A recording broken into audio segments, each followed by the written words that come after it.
Hello and welcome to this episode of Filmi Ladies. We are Pithu and Beth, and today we're going to talk about the Netflix documentary called The Romantics.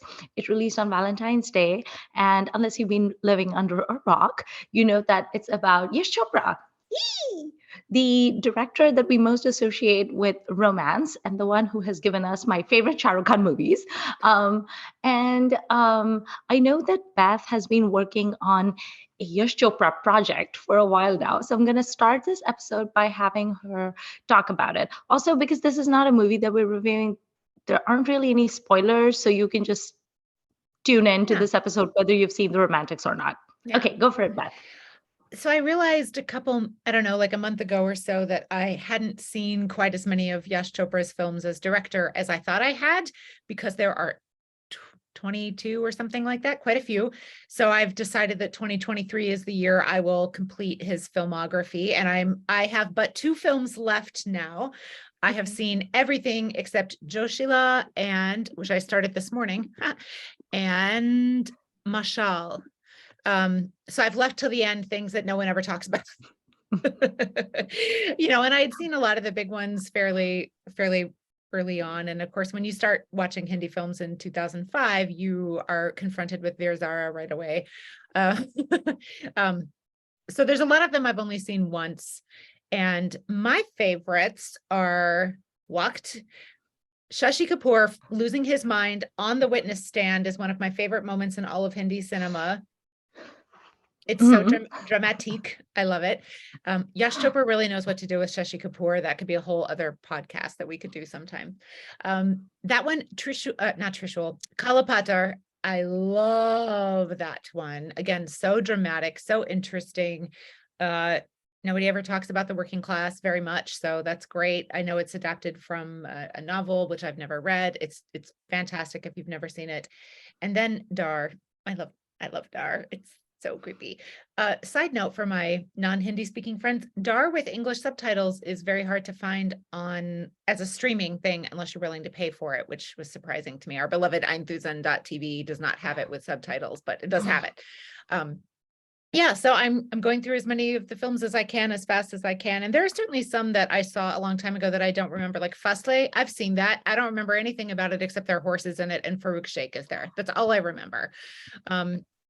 And I think there's quite a few films where when I was tweeting that I was watching them, people are like, oh yeah, that one's terrible. Like Vijay seems to be the one that everybody is like, nobody needs to watch that. And Parampara was a bit of a slog. I remember saying good things about Parampara to you, but mostly because... Go ahead. So Beth had been WhatsApping me all these terrible movies she was watching. She was like, I'm watching Vishal. And I'm like, oh dear. And then she was like, I'm watching Vijay. And I'm like, oh dear. And then she was like, I might watch Parampara. And I was like, okay, good. Because it's all relative. If you've been watching Vijay and Vishal, then I'm going to hype up Parampara, right? But if you've been watching like other good things, and I'm going to be like, oh, Parampara. So it was like, okay, Parampara, that's great. Enjoy. And I feel like we should do a whole Yash Chopra episode sometime, but until then, let me just quickly say a couple things that have stood out for me as I've gone through this massive, amazing filmography that stretches over 50 years and has worked with almost everybody, right? Mm-hmm. Like really, really amazing casts.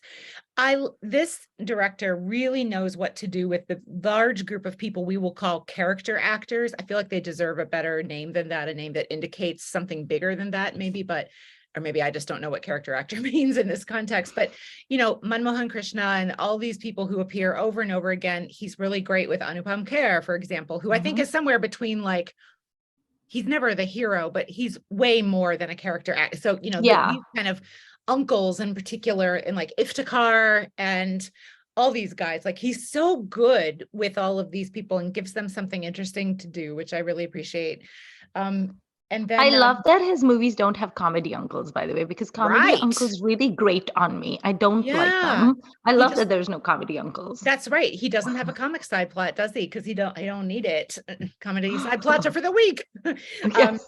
And he also, I feel like we have talked a lot about Feroz Khan recently on this podcast, and that's an episode that will come out soon after this one. But Yash Chopra also seems to be fairly unafraid of sex.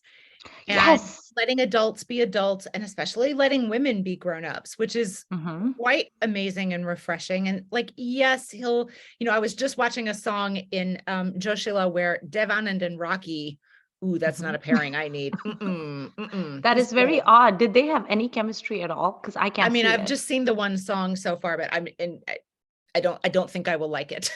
um, he's clearly going to kiss her. They drop a big spinning beach umbrella down, or big umbrella down in front of them, and then they lift the umbrella and she goes like this. So, Oh. but again, he's not afraid of being more overt. And I really like that. And I feel like the people who have sex outside of marriage in his films are not particularly demonized. Like, that may be an issue, but they're not, Right. not as many people But have to he's die not over it. demonizing them. I don't think Yeah. so. Yeah, I agree. Back in the blogging days, this is so funny. This used to be a big bee in my bonnet, and I used to feel like I was the only one who cared about it, because I'd done this long rant one time about how I was disappointed with Aditya Chopra, because I felt like Aditya Chopra was so much more regressive than his own father was. And Yeah, I'd done all these screenshots. It was like this week-long project for me that nobody cared about. But I did all these like screenshots of like, sex scenes basically from Yash Chopra's films. Like, yeah, like I remember I had a screenshot of Vinod Khanna and Juhi Chawla from Chandani where they're in bed. And then in movies like Dilwale Dulhaniya Le Jayenge, you have that like ridiculous scene where Kajol is like crying and Shah Rukh is like, and there's our favorite word is that, and all of that stuff. And I was like, what happened to you?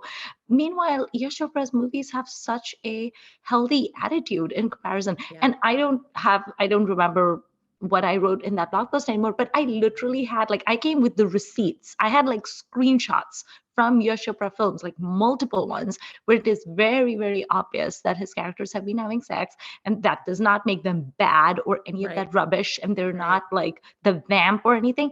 But then Aditya Chopra's movies, like whether you look at Mohabbatein or DDLJ, is totally different. And I was like, but you're the son. This does not compute. So yeah.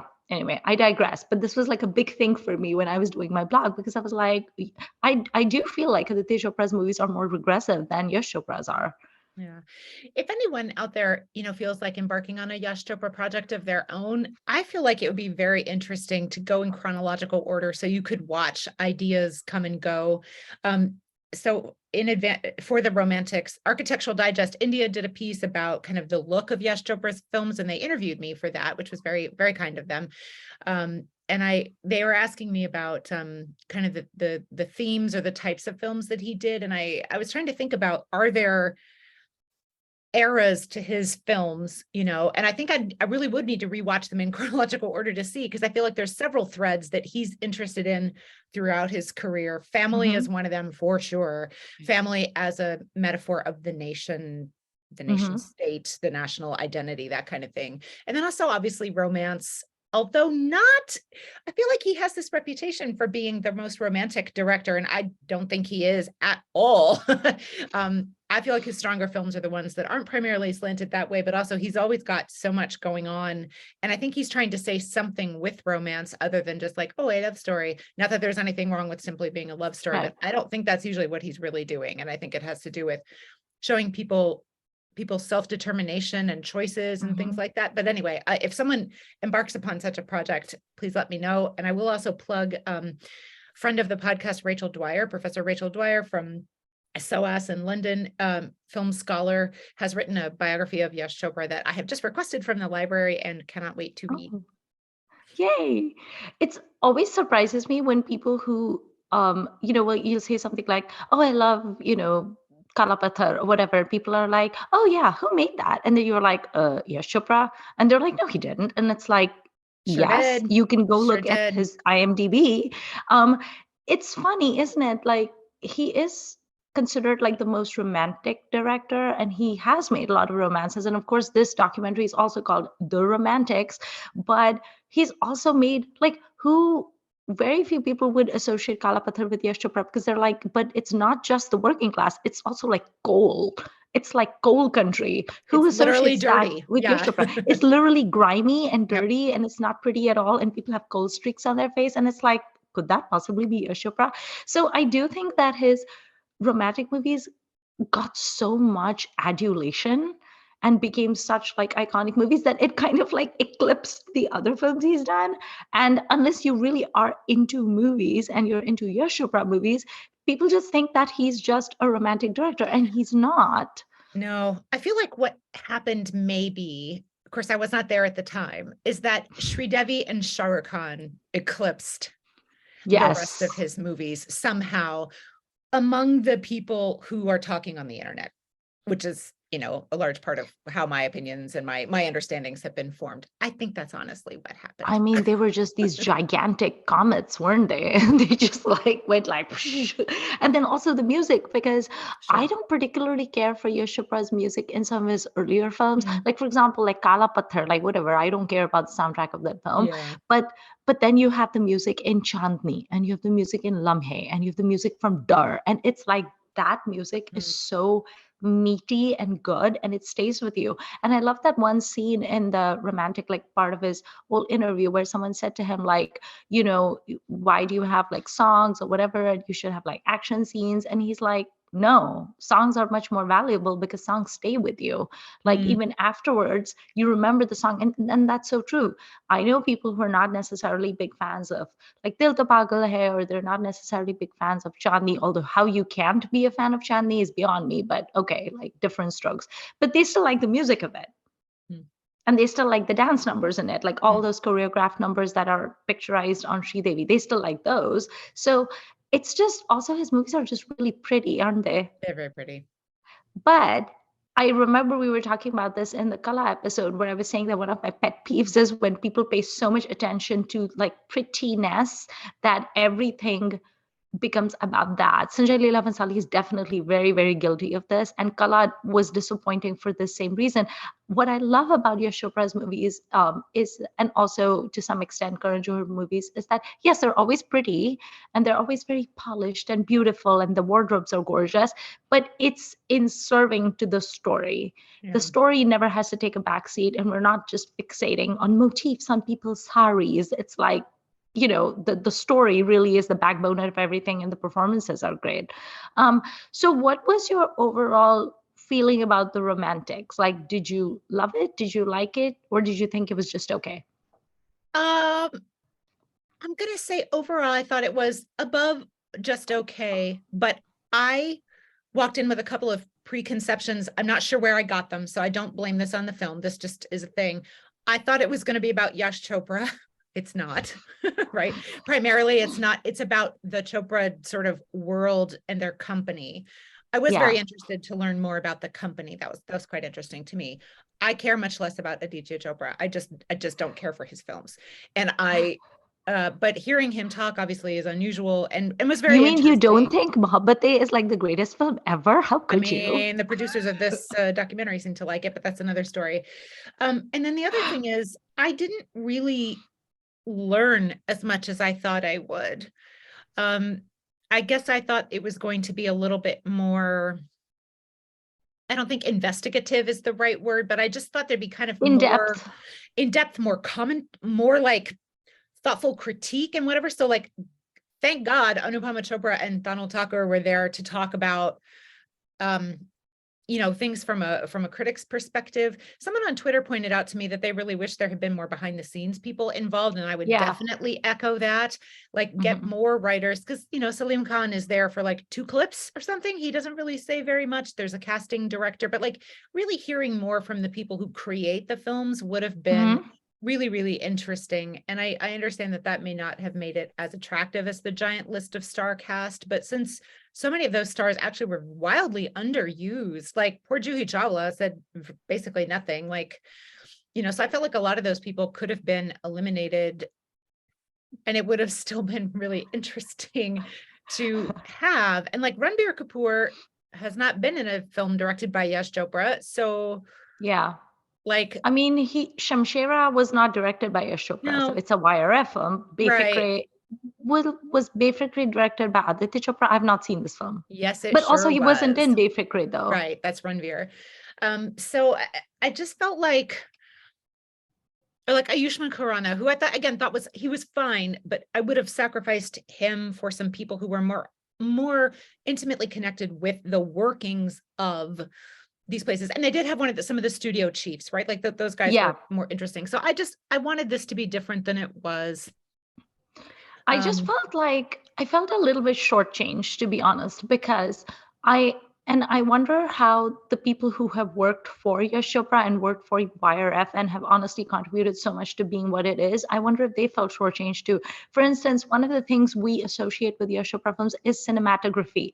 All his movies are gorgeous, just those sweeping shots of Switzerland and all of that. I mean, why was there no cinematographer speaking?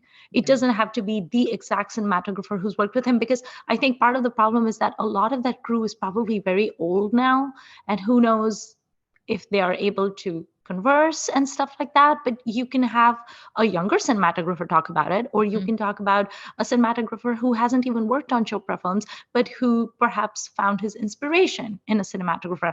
We learned from our sari episode from Isha that so much of the saris and so much of the designing was done by Bhanu Athaiya. Now, yes, she's not here anymore, but how about we hear about someone other than just Manish Malhotra? There just wasn't that much.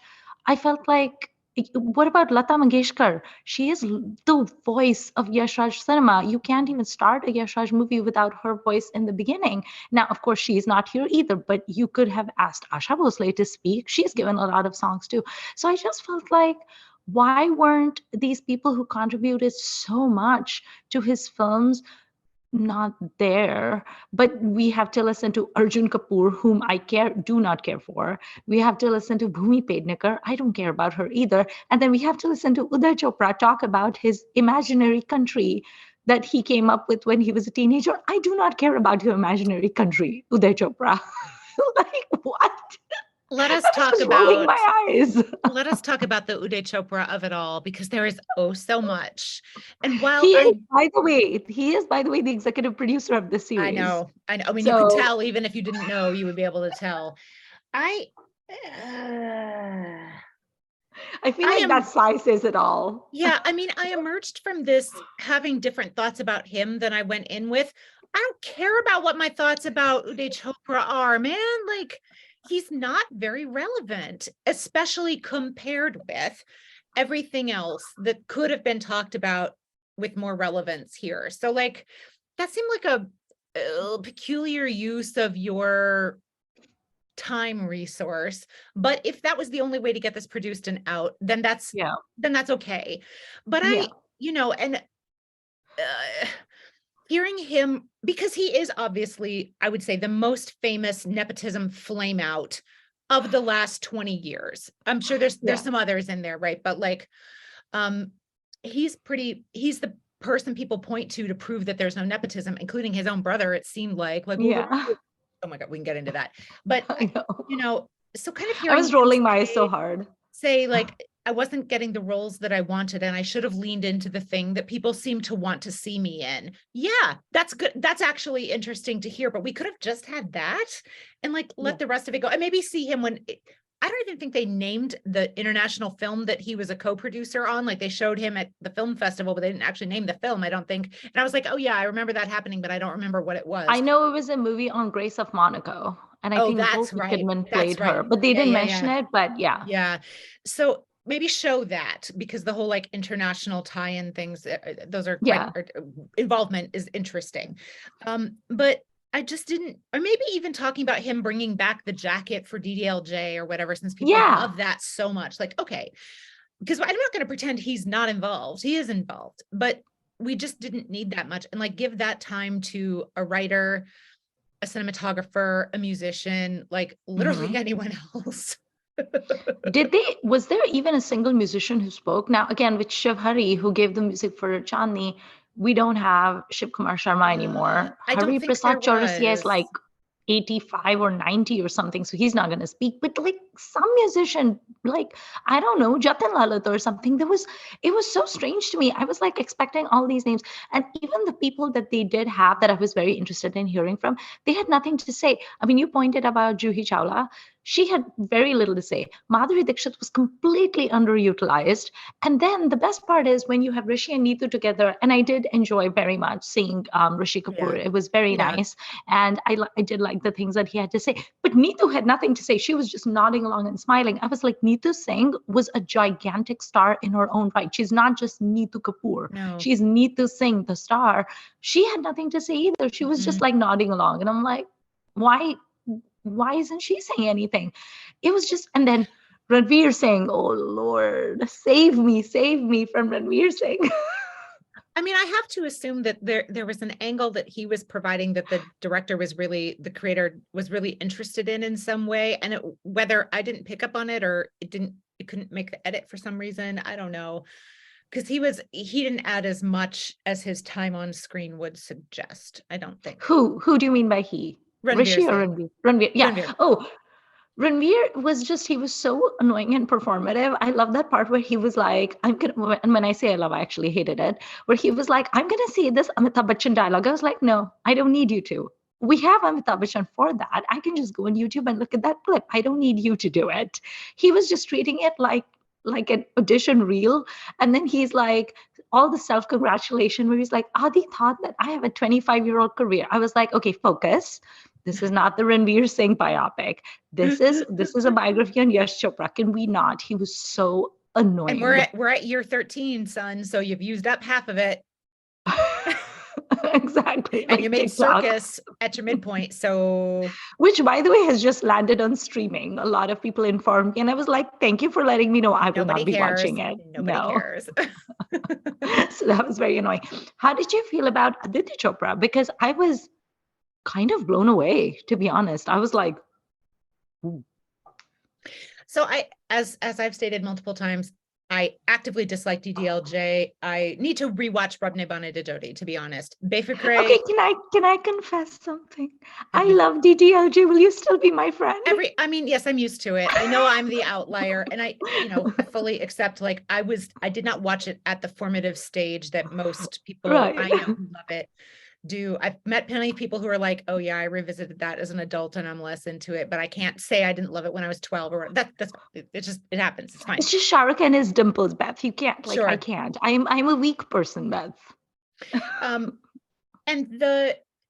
who is it in the show actually says something really interesting about it. Somebody actually basically calls it regressive in the show, right? Didn't Shah Rukh maybe call it regressive? No, he called it namby-pamby. Right. But then which I thought was a hilarious adjective to use. I was like, okay. Somebody basically talks about how it's really trying to pick up on these old values and do them in a somewhat new way or whatever. And for all the discourse that's out there about DDLJ, I hadn't heard that comment made exactly in that way before. And I thought that was important to talk about, or important that they talk about in the thing. But this is obviously a key player in the Hindi film industry. So it is interesting to hear what he has to say. I'm less interested in his childhood, his notebooks, whatever, because for all his calculations, man still made Mohabbatein and Befikre. So like, he's not actually the horse whisperer of Hindi cinema. He's Shamshera too. I found it interesting. 2 of his 4 directorial films have been utter crap. Most people don't like them at all. Right? What are his 4 directorial films? I know we started with DDLJ, then there's Mohabbatein, Befikre. What's the 4th? Rab Ne Bane Dojodi. Oh, I love Rab Ne Bane Dojodi. Right, but like half of his films as a director are garbage, and quite a bit of what he's produced is not that great and or didn't do well. Right, so he's not actually this. He was a wunderkind the one time, and I feel like we have given him a lot more credit, or that has been able to endure in a way that I feel like, again, let's not pretend nepotism is anything. And he does, at least in his defense. At one point he says, like, I was a rich kid, so I felt like I could experiment more, whatever. I'm like, well, at least you're naming that. But, again, it would be interesting to hear someone else get to respond to some of what he said. That's not going to be this show. I understand that. That's not going to be the show. But maybe there's another show and there's some think pieces coming where someone else can kind of argue with him, not at the same time, not in an actual conversation. But yeah, I just he did have a lot of interesting things to say, but again, I would trade some of his time for more time spent on his father, not just because I thought that's what it was going to be, but because I actually think without the father, there is no son. Mm-hmm. In this case, very clearly, right? Like he's taking advantage of the massive opportunities he has, and he doesn't pretend that he isn't, right? So that's good. Right. But like, we need to talk more about Yash, I think. Mm-hmm.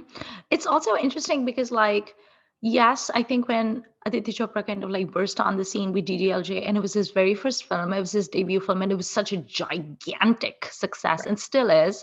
I think that was one of the things that made people like crown him as like, you Mhm. know, the heir to the throne and all of those things. But if you now look at it as like with the advantage of hindsight, he's a very average director, and he's also not prolific at all. I mean, Oh, I love to hate on Rohit Shetty, but Rohit Shetty has made a lot of films. I also love to hate on Akshay Kumar as an actor, and he has also made a lot of films. He has another movie coming out. I'm like, please retire, I don't want to watch your films.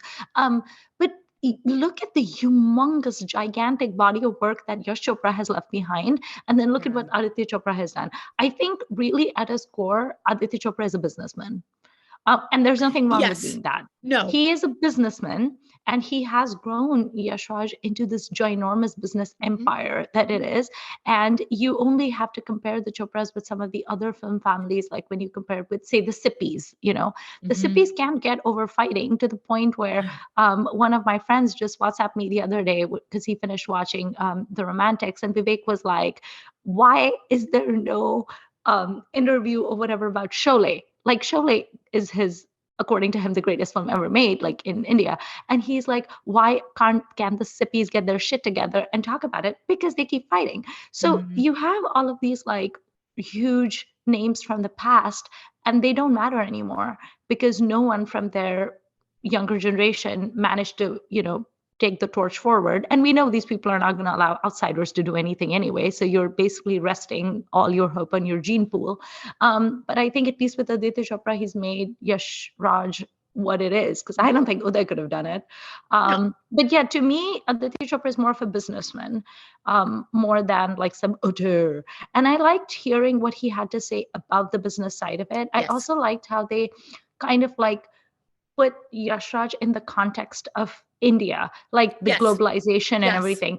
Because I remember in the 90s, because I was completely raised in West Africa, in Nigeria. I did not grow up in India at all. And I used to go to India for like 2 weeks every year. So I really didn't know much. I used to visit like a tourist. And I remember in the early 90s where there was this girl I had just briefly met, and her dad was my dad's coworker. She lived in India.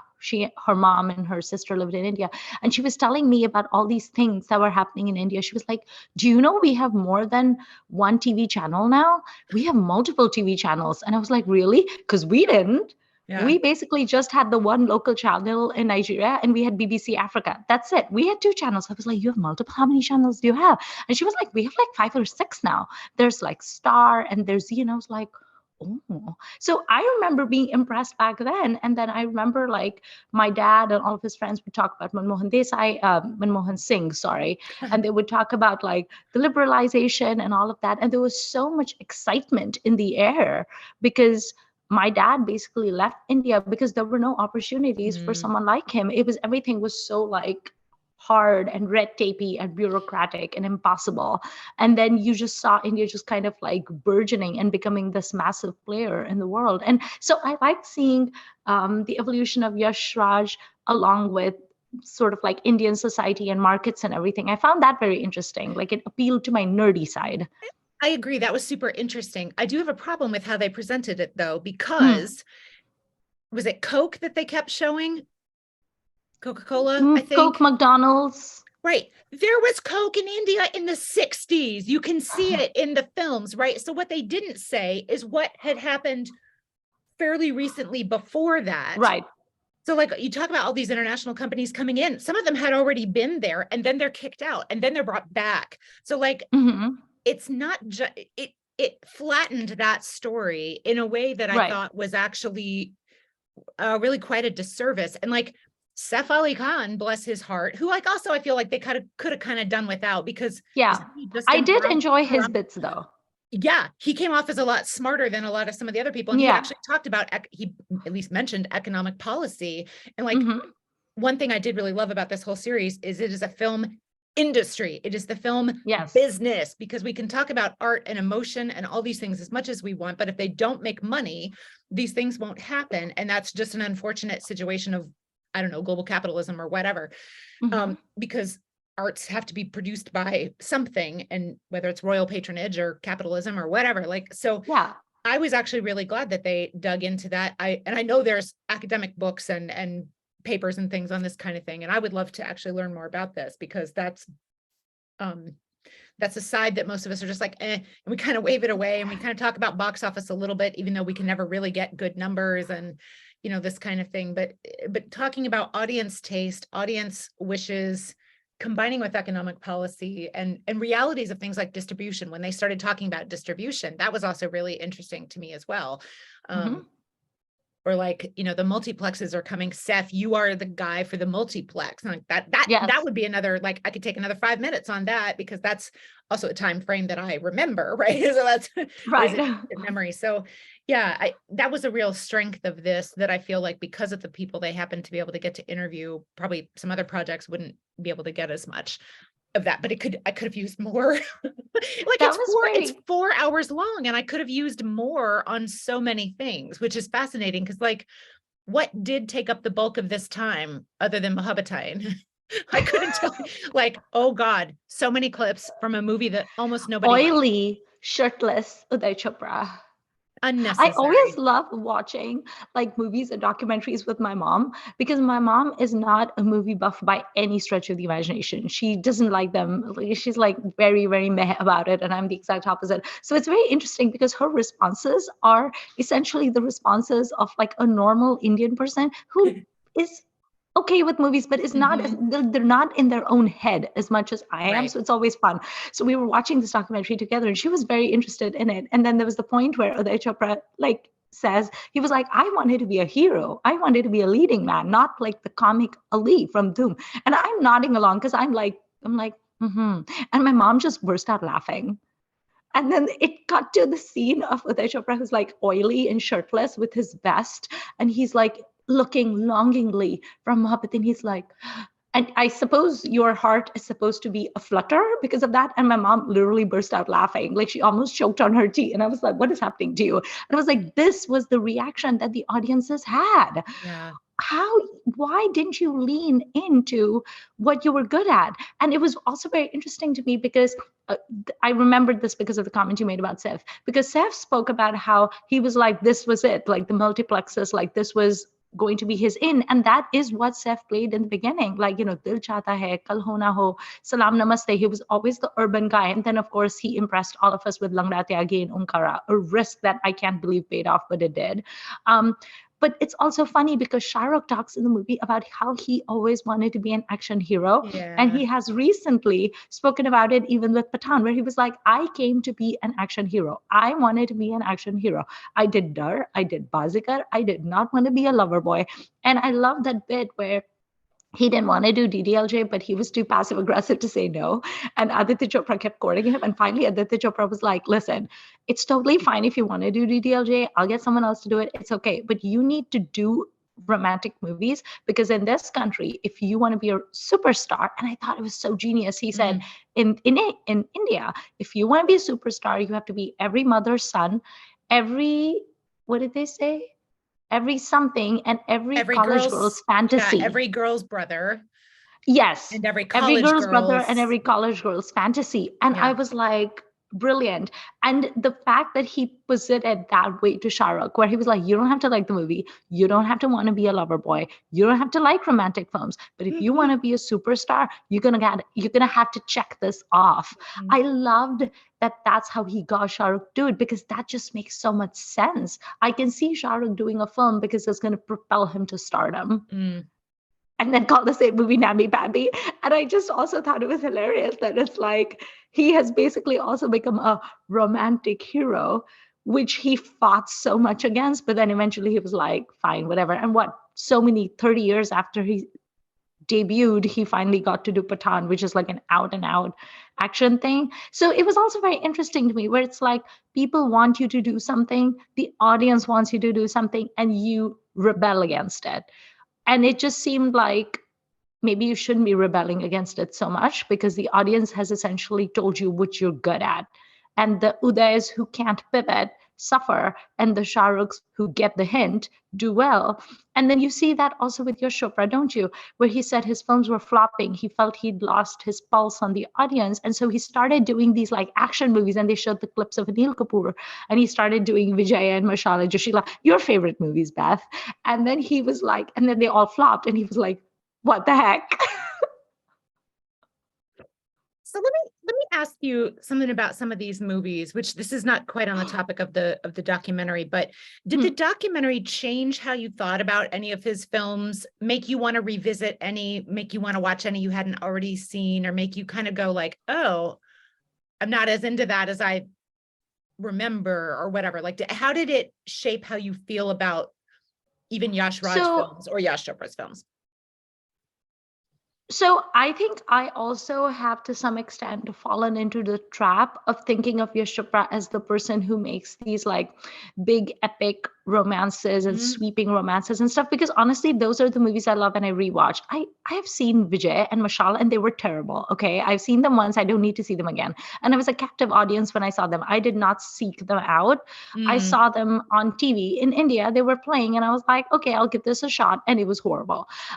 So it was interesting, because if before the Romantics, if someone had asked me what I thought about Yash Chopra, I would have said he is literally one of my favorite directors of all time. He's phenomenal. He's probably my favorite director, actually, because there's a lot of like celebrated directors. I can't watch their stuff, Beth. Like Bimal Roy. Yes, I know he's considered a great director. I can't watch his stuff. Satyajit Ray, on the other hand, yes, he is celebrated, but his films are so good. Bimal Roy stuff, there's just a lot of tears. I can't watch stuff by Kamal Amrohi. Again, there's a lot of tears, and Meena Kumari just flailing about. I can't watch that stuff. It doesn't hold up to the test of time. Yash Chopra films I can watch. And to me, that's, but it felt like in my brain, I had thought of him as this incredibly successful director and filmmaker who could do no wrong, because I just don't watch his bad films. But he's done a lot of bad films.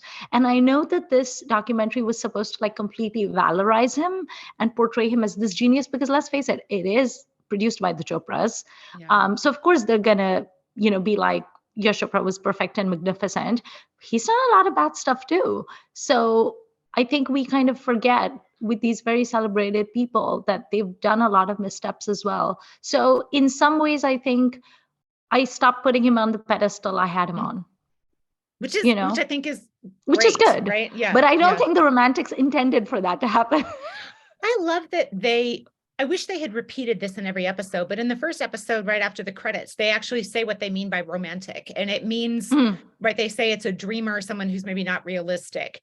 It doesn't say anything about romantic love, which I for sure thought was going to be what they were going to say based on the title.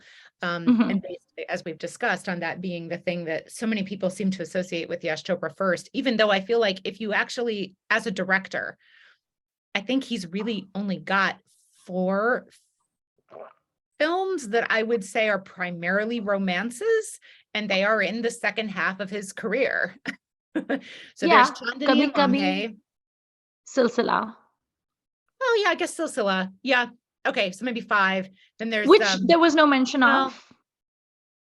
Wasn't there? I mean, no, they just showed clips of like the Kuchenhof Gardens and like a little bit like That's that. right. But there was no Rekha, there was no Jaya Bachchan.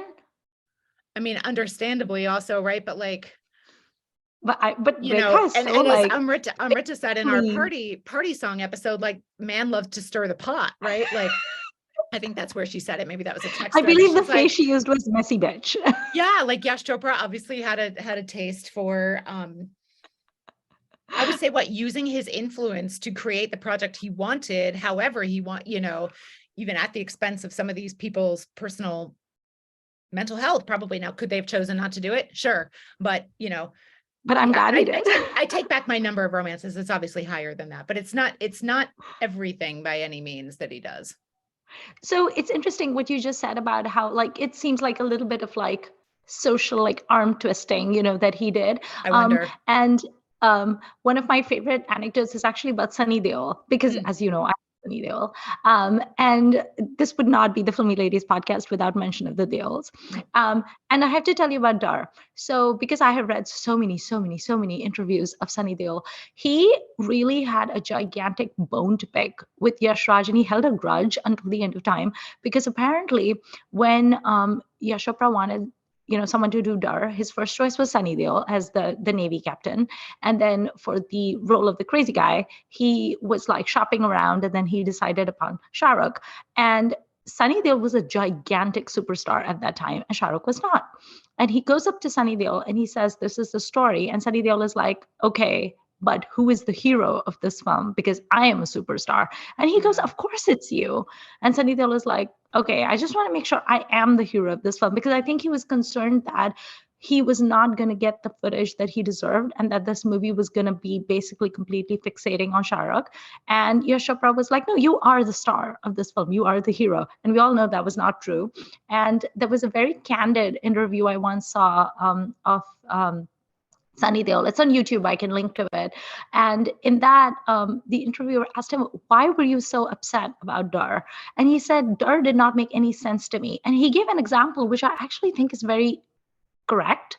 He said that at the major fight scene that they have, you have Shah Rukh Khan, who is a complete nobody. His character is basically this mouth breather who lives in this weird apartment, and he manages to fight with an actual naval captain who looks like Sunny Deol does, and he manages to try to defeat him. And he was like, "How does that make any sense? That makes no sense whatsoever. I should be able to defeat him." And I was like, "Yeah." So that could just be my That's a Sunny Deol very fan. odd thing to point out for Sunny to point out. And like underdogs beat people up in films all the time. That's the point. Like you can't, a hero who's bigger and better than the villain is not that much of a hero, right? Like we just saw Shah Rukh defeat But John it's Abraham in Sunny. Pathan. Like, yeah, I know, but I feel like that's an But odd it's thing. Sunny who can bend iron bars back Yeah, I, and I get just out feel of like that jail. is maybe him indicating that he doesn't actually know how movies work. And I know he does know how movies work. So like I feel like that's a very odd kind of ego-driven comment. But like, yeah, and could anyone have predicted that Shah Rukh would run away with that film quite so much? Some people probably did based on what he'd done so far, but clearly most people didn't. Um, or such was He their just faith like in the, stole the yeah, show. such was their faith in the hero system of mainstream Hindi cinema that they didn't conceive of such a thing. But yeah, I don't know. That's I can only look at that film with hindsight. So I don't, Yeah. I don't know. But I just feel like that's a I just feel like there's huge bruised ego coming out of everything I've ever read that Sunny Deol has said about this, because those stories are quite famous. And it's like, Yeah. dude, get over yourself. Like someone outacted you also. So Yeah. it But also, happens. he didn't have an author backed role. So Not it really. would have made No. sense for him to be outacted. Right. As you can, I'm very much in a dilemma right now because I'm a giant fan of Shah Rukh and Sunny Deol. So I'm like Right. defending both. And And I'm villainizing Yash Chopra because I and can. I would have to really think about Yash Chopra's films as a director, which I'm obviously trying to do. Does he have any other films previously where the kind of anti-hero walks away with the film in some way? Could you say And that about Silsila with right, Rekha? I feel like you could maybe kind of make that argument about Silsila in a way. I feel like so I did just watch his very first film, Dual Kapul, where Rajendra Kumar is an absolute swear word horrible person. And he does not walk away with the film in any way. He is not allowed to be the hero of the film, but he is allowed to sort of exit the film with a little bit of, Grace, maybe? yeah, grace and dignity, a little bit, like after kind of being shamed and apologizing, although not with much screen time for that. But like Hmm. they got Rajendra Kumar, like Jubilee Kumar plays this, here's someone taking on a role where like if he read the script or had a narration, he must have known he was going to be like a horrible person, and he did it Mhm. anyway. I don't know if he complained about it afterwards to the press, like Right. Sunny. I think he was not physically defeated, so that's a different, and he's Right. obviously a very different kind of star than Sunny Deol. But so and I would have to say like in Dog, which is a film I continue to be fascinated by, Rajesh Khanna's role is also like not exactly crystal clear sunshine. Like that's pretty complicated. I have to admit, I tried to watch Vijay. I watched about the first third or so, and I was like, I can't, this film is terrible. Then I kind of watched the end. So maybe something interesting happens with Rishi Kapoor's character, who's made a little less obnoxious throughout the course of the film, although I kind of doubt it. Man, like I wish they'd gotten Rishi to talk about some of the roles he's played in those films. I know. But they It was they did a also, little bit for Kabhi Kabhi, but like I could have used more. I did love that part though where Rishi Kapoor said that when they were shooting for which was that movie where you had Rishi and Neetu at the end and they're in that vineyard? Oh, That's Jab Tak Jab Hai Tak Hai Jaan. Jaan. Oh yeah, Jab Tak Hai Jaan. And he said that after they wrapped shooting, him and Yash Chopra just looked at each other and they had tears in their eyes. And then they cut Yeah. to these black and white photos of them on the sets of Kabhi Kabhi, and I was like, They've worked because I together think so long. crazy. I mean, they were Yeah. just like these young people when they 25 did all of years. those movies, and then like to have that long of personal and professional association Mhm. with someone. I do wonder how lonely these stars get, you know. I was watching so Mumtaz is in town apparently right now because she doesn't live in India, but she's Oh. visiting, and she was invited on some like music reality show, and they got Dharmendra too, and they literally danced on screen together. He's 83, she's 75, and it was amazing. Like it was so cool to see them. But it's like, what does it feel like for these people to age out and to start seeing their contemporaries pass away and know that, you know, because I read an interview with Smriti Mundra, the director, and she said that Rishi Kapoor passed away 1 month after they Mm, recorded his and Neetu Kapoor's interviews. mm, And it's like you wouldn't know it, right? From seeing him on screen, like he looks so healthy and yeah. fine and cute. I also wonder if But that's why she was there. Like maybe he was less well than he appeared, and she was kind of caretaking yeah, quite and needed to be, or felt like she needed to be quite close by. I don't know. I needed Wahida. I needed Wahida. She's done Yeah. Kabhi Kabhi. She was in Lamhe. Why was Wahida not there? I kept hoping for Aishwarya to show up, Wahida to show up, Preeti So Zinta to show up. here's what I think. I think that so they obviously were interested in a narrative of Yash Chopra, like his film sets are the easiest to work on. He's super Yeah. nice. He loves everybody. I bet some of those people didn't feel they could say that with a straight face. And this is, I'm not saying Oh, this because I know anything. Like most of us know nothing about what it's like to be on those sets. As much gossip as we consume, we will never know. yeah. Those people do know. And I kind of Mm. wonder if they just felt like, even if it wasn't about Yash, but it was about one of the male co-stars or someone who was around or like a producer with money, right? Or like maybe Aditya Chopra is actually horrid to women. Like we don't know. I kind of wonder, right? I think in the era that we're in of post Me Too, we have to wonder if, particularly Hmm. when women's voices are absent from something, we have to ask why. And I think Yeah. and I think we really have to wonder. And I'm not, again, I want to be clear, I'm not trying to besmirch anybody without any evidence whatsoever, but I do think absence is a form of evidence sometimes about how difficult it might be to speak. And especially because they were speaking to an industry outsider, right? Like this is made by Hmm. an Indian American woman. She was born in the United States. She does not have Hindi film industry connections. Her father's a filmmaker, but not significantly of Indian films. So, Hmm. um, maybe they just felt it would be easier to keep quiet. Yeah, I did read an interview of the same interview of Smriti Mundra, in which she said that she wanted to get as many people as she could, and apparently she did try to get Aishwarya and Preeti. So it's Mm, not like she didn't try to get them. that's So that good. also made me go. I'm like, Aishwarya lives in Mumbai. At least Preeti Zinta lives in LA, and you could argue that it's hard to coordinate like all of that. Why was Aishwarya missing? Why was Rekha not there? I definitely had some thoughts where I was like, Oh, I why are know why these people Rekha's not not here? there. Meanwhile, well, I mean, meanwhile, we have Arjun Kapoor and we have Bhumi Pednekar, and I'm like, okay. I did not need Arjun Kapoor. I mean, he was barely there, but like, why is he there at all? Nobody cares about Gunde. They didn't even ask him about it. And he's not in a Yash Chopra film. So out.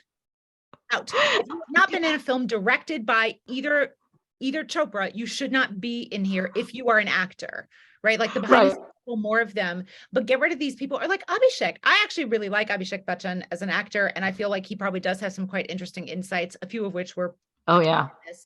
but like he didn't really need to be there, I don't think, because they were getting some of the Uday childhood stuff from Hrithik, who also didn't need to be there. Oh my Yeah. Lord. So I found out after watching this, I was talking with our friend Sal on Twitter about this, and he was like, "Oh yeah, Hrithik's famously dumb," and I was like, "Oh, I didn't know that," No, because I don't watch no. interviews. But I was like, "Dude, He's such a doll. I love Hrithik. Don't say that. I mean, I like him as an actor, as a performer, but like, he did not need to be there. Like, it was just, yeah, again, just a weird use of the time. I And was disappointed by Karan Johar actually, because Karan Johar oh, is a filmmaker. Well, yeah, because Karan Johar also went on and on about like Aditya Chopra, and then as kids we would have these dance competitions, and you know who would come first? Adi, and you know who would come second? Hrithik Roshan. I was like, I don't care.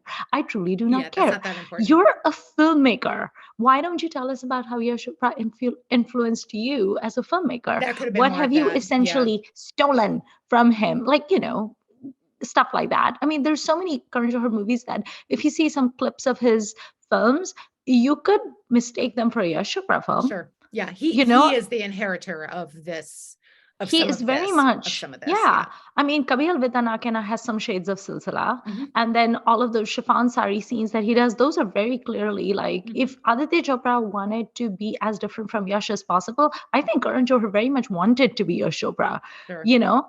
So it's like, okay, but then why aren't you talking about that? And I felt like he talked about all of this childhood stuff that I could have done without, but I was like, But who knows what they asked him, right? Like ultimately it's up yeah, to the interviewer to get the prompts going right. better. And if you don't like where people are going with it, you cut it, or you redirect. And I'm sure a lot of these people would not be redirected, right? Oh, Like yeah. this is still a very political industry project in a lot of ways.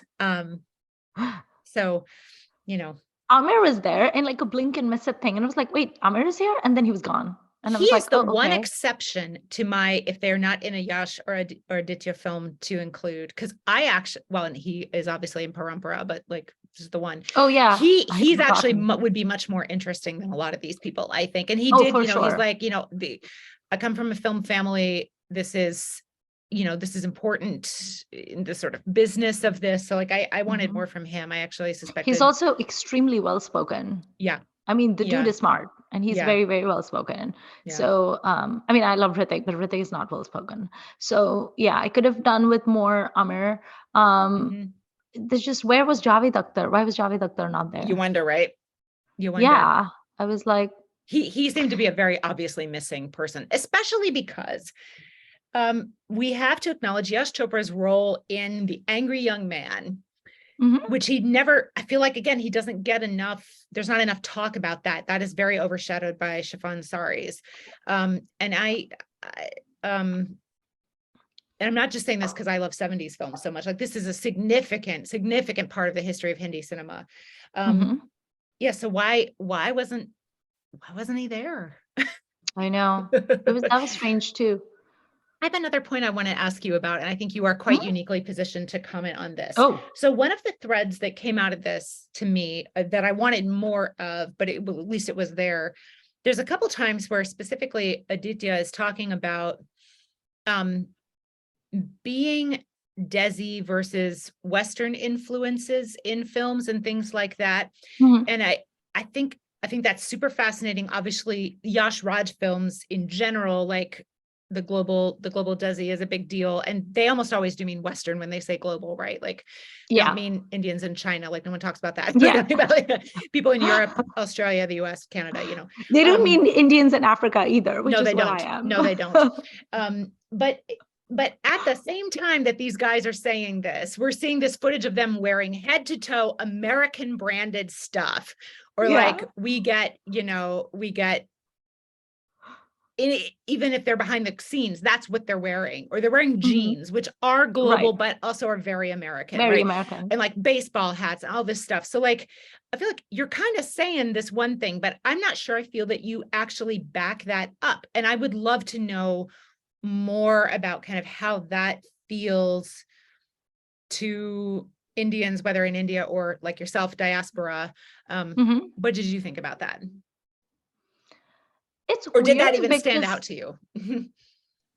that did not necessarily stand out to me while Mhm. watching The Romantics. But one thing that I've always had a pet peeve about, and Kareena Kapoor, for example, comes to mind. I hate it, absolutely hate it when people who are in the Indian film industry, and actually I should say Hindi film industry, because it's only the Hindi film industry people who do this. The regional people don't do this. I hate it when they always go on and on about how they don't actually watch Hindi films or they don't Oh watch yeah. other Indian films. And they're like, well, I only watch like Hollywood films. Babel loves to say that all the time. And I'm like, do you understand how idiotic you sound when you say that? Or they say with a lot of pride that they don't speak Hindi at home. Abhishek Bachchan loves to Mm, go on and on about how he never spoke Hindi at home, and Shweta Bachchan doesn't interesting. talk Hindi at home, and they basically think in English, which apparently is something to be very proud of.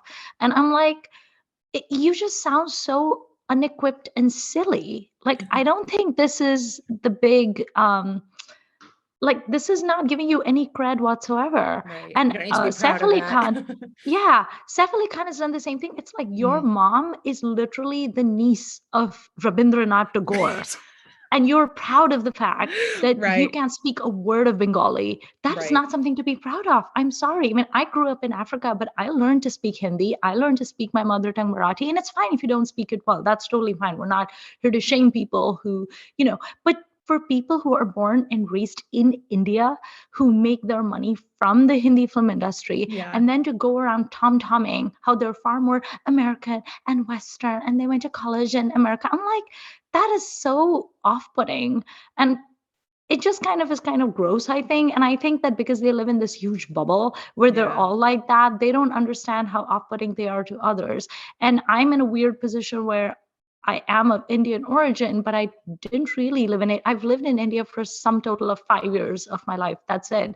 Yeah. Um, if I find it so off-putting, I can only imagine how someone who is born and raised in India and 100% Desi, I can only imagine how off-putting they find it. So it's very weird to me because to some extent it sounds a little bit parasitic to me. Mm, It's like you make your money from this industry, you make your money from Indian people who buy your tickets. That is mm, your biggest mhm, market. NRIs are not your biggest market, and non-Indian people are not your biggest market. And yet you shit on the same culture and on the same language that pays for your lavish mansions. There's mm, just something a little bit repellent about it. And I immediately lose respect for any Indian film industry person who says things like that, which is one of the reasons why I actually appreciated Aditya Chopra when he said that he used to exclusively watch Hollywood films and he would only listen to Western music. And when he realized that he had nothing in common with Indian people, he threw away all that stuff and then he started focusing on that. I like that he acknowledged it at least, yeah. because there are people like Babel, they're never even going to acknowledge it. They're just like, we're to the man or born. I mean, Mm. when Queen Elizabeth died, it was so icky to see all of the Insta stories that Babel put up where she was Ugh. like, end of an era. I was like, this woman and her family looted our nation for 150 years. It is disgusting for you to mourn her. Ugh. I've never hated Babel more than I did in that Mm, moment. So I don't know. It's like, I don't know if the romantics put a bad taste in my mouth necessarily, but just in general, I think mhm, that I've literally met more Americans who are into Indian cinema, who are more respectful towards Indian culture than some of these Bollywood types are. mhm. And the Americans aren't making money off of it. So, Right. like I've heard you say far more insightful and intelligent and respectful things than a lot of these, supposedly Indian people are. So there's just something very icky about it. And it's Mm, not coming from a place of like jingoism or patriotism or mm, anything. I just think it's icky to shit on the very culture that you live in and that has raised you and that has given you so much money. I would love to see how successful these same people would be if they moved westwards. They're right. not going to do well. Yeah. They're not going to do well. And problematizing is one thing, right? Like acknowledging this is for when you're talking about cultures on this scale, like it is complicated and it is Hmm. absolutely, you know, uh, some of these people are quite uniquely positioned to talk about certain complexities that they have experienced or that they observe, Hmm. but that's, again, maybe that's not what this film wanted to do, but like, I'd love to hear more about some of those things, or like talking about how hard it is to try to cater to an audience that is so incredibly large, Yes. so incredibly diverse.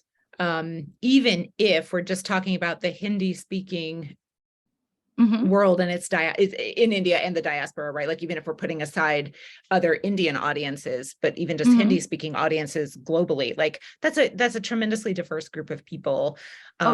Age wise, obviously lifestyle wise, career wise, like all these things, right? So that would,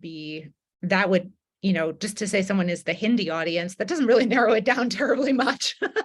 So like hearing them talk about that. And again, if we were to hear from writers, maybe that could be, or talking about like how music is one of the things that maybe unites people. And that was one of the places where, so this person was more interesting than I thought. Lily Singh, like, yes, she was kind of goofy, but it was interesting to hear from a diaspora person, right, in this, because I do think that, I think we're all well aware that Yash Raj films do significantly try to address, at least in setting, some of what it's like to be diaspora. Now, sometimes they do that and it's Neil and Nikki and nobody cares, but sometimes they do it and it's things that are much more, like a little bit more meaty, like Salam Namaste, which I'm not going to say is like the world's most groundbreaking film or whatever, but that they're trying to deal with something, modern and global there that affects some of their audience quite directly. So like that, I think that they've kind of gotten into that more than maybe some other filmmakers, and it would be interesting to hear about that. The other thing I felt like, because you mentioned music, I found it funny that they didn't talk about how, frankly, out of the box a thinker Yash Chopra was, because I've always known that Shiv Hari were the composers for Chandni, and I think for Lamhe also. But I never really connected the dots and realized that the Shiv Hari in question are not film composers. They are Pandit Shiv Kumar Sharma and Hari Prasad Chaurasia, who are classical musicians who have nothing to do with film. And I had once read an interview, I think it was an interview of Hari Prasad Chaurasia's, where he spoke about how Yash Chopra loved their music so much, and he especially loved the flute that Hari Prasad Chaurasia is so famous for playing. And he actually approached them separately or together and said, would you like to give music for my film? And Hari Prasad Chaurasia was like, I don't do films. And he was like, no, but I think it would be great. And two of the most amazing soundtracks that we have are Chandni, and I think Lamhe also is by them. And so much of the instrumental music also that we associate is with them. And I thought that was very out of the box too, like to go and approach these people who are classical musicians and say, no, I want you to do the music for this, instead of just going with, Kalyanji Anandji and people like that, and just kind of creating this new, like, groundbreaking sound. And I think Shiv Hari only really collaborated on Yash Chopra projects and not anything else. So again, I know you can't interview Shiv Kumar Sharma because he's passed away, and Hari Prasad Chaurasia is so old. But again, it would be so nice to hear from musicians. Why was Asha Bhosle not there? Why? It was just, I felt like it was a lot of missed opportunities. And when I started, I was very, very excited because I'm a nerd and I love the nerdy side of things. But then I kept going like, ooh, I want this. Maybe it'll be in the next episode. Ooh, maybe it'll be in the third episode. And then the fourth episode happened and I was like, oh. And I felt a little bit deflated. Even Rani, I mean, she's in such a unique position of being a Yash Raj heroine, and she is the Bahu of Yash Chopra. And I felt like she didn't have anything interesting to say. She's another person who usually needs to stop talking. Right. She's unfortunately. Unfortunately. I love her as a performer. Love, but like maybe she did actually see a lot of things that were cut back. Well, right. And if your husband is this famous recluse, then it's probably very hard to know what to say. Right. Because like she may have her own, I'm sure she does have her own opinions, right? And like actually quite a lot of very interesting commentary that she could give, but maybe she feels like she shouldn't because of her relationship, or as you say, like the daughter-in-law of this house. Even though she is powerful in her own right, she's they are more so. So there's one other thing I wanted to talk about that's really quick, and it's a small moment, but I just wanted to share one thing that really moved me in the show, and was when Jadip Sani was talking about trying to write Chak De, and how he had said to that team that he was going to try to make a documentary about them, and then he couldn't. and then like that their changing rooms didn't have lights, and so it was unsafe for them to be in there. Like I actually started to cry. And Yeah. that was just such, I mean, as we've He talked teared about up. multiple times on the show, we both love Chuck Day India a whole lot, but man, made me want to rewatch that right away. And I like, know. what a beautiful, beautiful project that is. So if Yash Raj Films never makes anything else that I like, you know, they did bring that story out. And we've talked a little bit about on this Mhm. podcast about how who else other than Shahrukh would have done it. Well, who else would have even thought, you know, bothered to make it? And it's Green it. yeah, Yeah. green light it. And that I'll, you know, when he says all these sponsors didn't come through, like that was beautiful. So I want to publicly thank Yeah. everyone who made that film, because that is really one of my favorites. And um In fact, I oh was just thinking about Chak De India the other day because so my mom is visiting and she was chatting with like her sister and her friends back in Mumbai, and they were like, "Oh, we're all gathered at this one friend's house." And she was like, "Oh, why? Is there like a party?" And they were like, "Yeah, it's like we're gonna watch the cricket match." And they were like, "It's an India-Pakistan match, so of course we're all mm, gonna watch it and we're gonna get delivery and everything." And I was like, India Pakistan is playing right now. I know nothing about cricket, but I was like, oh, okay. Later on, when my mom chatted with her mom and with her sister, and my aunt was like, "Oh yeah, India won," and I was like, "What match was this?" It was the Indian women's cricket team and the oh Pakistan women's cricket team match. So that's why I hadn't heard about it, but it made me so right, sad. Like because if it was like, because when we say cricket or hockey or whatever, sure, we're always talking about the men, yep, right? yep, Always. And so the fact that it was like the Indian women's and Pakistan women's cricket team mm-hmm, playing, and mm-hmm, that was the match that they were watching. On the one hand, it made me very sad that I hadn't heard about it at all. But on the other hand, it also made me happy that there were all these like older generation people, like my mom and her friends and my aunt, and they were actually watching.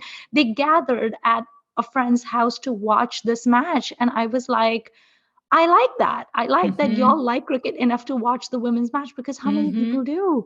And yeah, Chak Day is so beautiful for that. I love Chak Day so much. yeah, Instagram right now has a lot of pictures because Chitrashi Rawat, who was in Chak Day India, she was one of the girls. She got married, and then Tanya Brol, who was my favorite, she was the angry Punjabi girl in Chak De who starts fighting with the Eve teasers. She got married as well. And if you oh look at the pictures on Instagram, a lot of the Chak De girls, like Vidya Malaure and like a lot of the people had showed up for the wedding, and it was kind of like a Chak De reunion of sorts. nice, And I was like, that is just such an adorable film. yeah, Our common friend Christy and I had watched it in the theater in Chicago, and I'd gone in with no expectations because I don't like sports. But of course, it's a Shah Rukh Khan film, so Christy and I were very excited. And I remember both of us were crying in the movie. And Christy's not even Indian. It's like yeah. India wins, and Christy's like sobbing, and I'm like, It's a "Are you sports, the okay?" sports movie formula is strong. It's so It good. works. It works. Have I ever told you one of my favorite movies of all time is actually Field of Dreams? Hmm, It's a baseball movie. sure I don't is. understand baseball, but I literally quote from it. I'm like, if you build it, they will come. And then I'll usually tear up after saying it. If people look at me and they're like, first of all, you're not American. And second of all, you hate baseball. I was like, yes, but I love Field of Dreams. Did you go to the site in Iowa when you lived in Illinois? I've only been to Iowa once to Dubuque, but I never went to the site, but I do want to go. I will go someday I've never and been. cry. Did How you dare like that? you? Didn't they say that in the documentary? Didn't they say if you build it, they will come, They about did. the Yash Raj Studios? I had such a good moment. I was like, yes, they said that. So someone else likes Field of Dreams also. I was very excited about that because you never hear about that movie. No one ever talks about it except me. So, Hmm. did you have any closing thoughts about the Romantics? Did you wish that there would be another documentary maybe made on someone else, like my friend Vivek, Yeah. who's very upset about the Sippies? Yeah, like I What would did you love think? one about the Sippies, and they don't have to be involved, right? It can be about them No. without their Yeah. involvement. So that would be fascinating. I would love one. I mean, no one here will be surprised. My favorite film director is Manmohan Desai. Like that's he's got as big a body as Yash Chopra. Like that would be fascinating to watch. I mean, any of them really. I think knowing more about how and why films are made is fascinating. So yeah, Yeah. any subject along those lines would be, but like honestly, like someone I don't really care for, like, oh, you know who I was glad to hear from was Suraj Burjat, yeah, Yeah, really? like I thought he had a couple of really interesting insights. Yeah. Um, so, you know, I'd watch a documentary, maybe I wouldn't watch 4 hours about his films, but I would Yeah. watch one or two, because again, like these are things that were slash are influential, and I would like to know more about why, right? So that, yeah, I'm I'd watch actually any, surprised that there is no big documentary on the Kapoors. right? How is there I mean, no there's a documentary on the book. Kapoors? How, I mean, if they did 4 hours with these two people and still didn't cover remotely everything we were interested in, how on earth do you do a documentary about the Kapoors? It's so big. You know who would be It's so uniquely big. positioned to make a documentary on the Kapoors? It would be Sanjana. Yeah. I mean, not that she's not a filmmaker, but she's in charge of Prithvi, and it would just be so, she would have such a good viewpoint, and And she's she's kind so of in the middle smart. generation Yeah. wise, in a way, like And age she's wise part of the anyway. hippie Kapoors because Shashi Yeah. Kapoor's family is called the hippie Kapoors. So that Yeah. would be really cool. Honestly, even if she just did a documentary on her immediate side of the Kapoors, like the Yeah. Kapoors and the Candles, that alone Yeah. would be Oh so worth gosh. watching.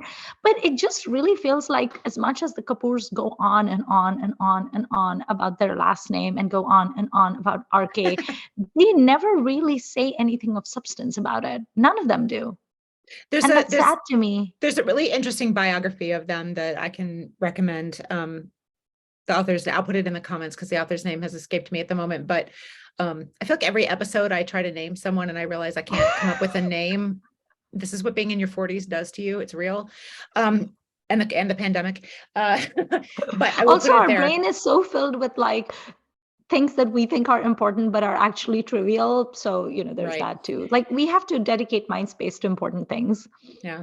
But there's some great books out there that people should take a look at if they're interested. But it is true that a documentary film is almost better in a way because you can see the clips, and seeing it while people are talking about it is, I think, more powerful than so just much more reading interesting. about it. Their body language, Yeah. the way their eyes get all shifty when they're saying things they shouldn't be saying. You can hear them self-censoring, self-editing. I love that. Yeah. Because I'm a messy bitch as we well. do have to remember that these are actors. So all of that Yeah. could be a facade, but it does seem like, and like the surprise on people's voices when the maker says like, Aditya is going to talk to me. They were like, what?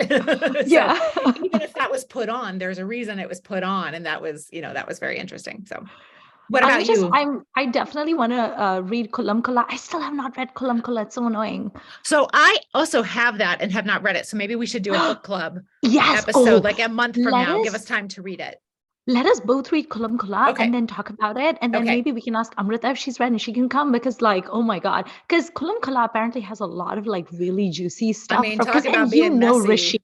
Oh, Rishi is so messy. I love that one like throwaway little thing where they were talking about how he was talking about Aditya Chopra, and then how Aditya Chopra was assisting on one of the Yash Raj movies that he was in.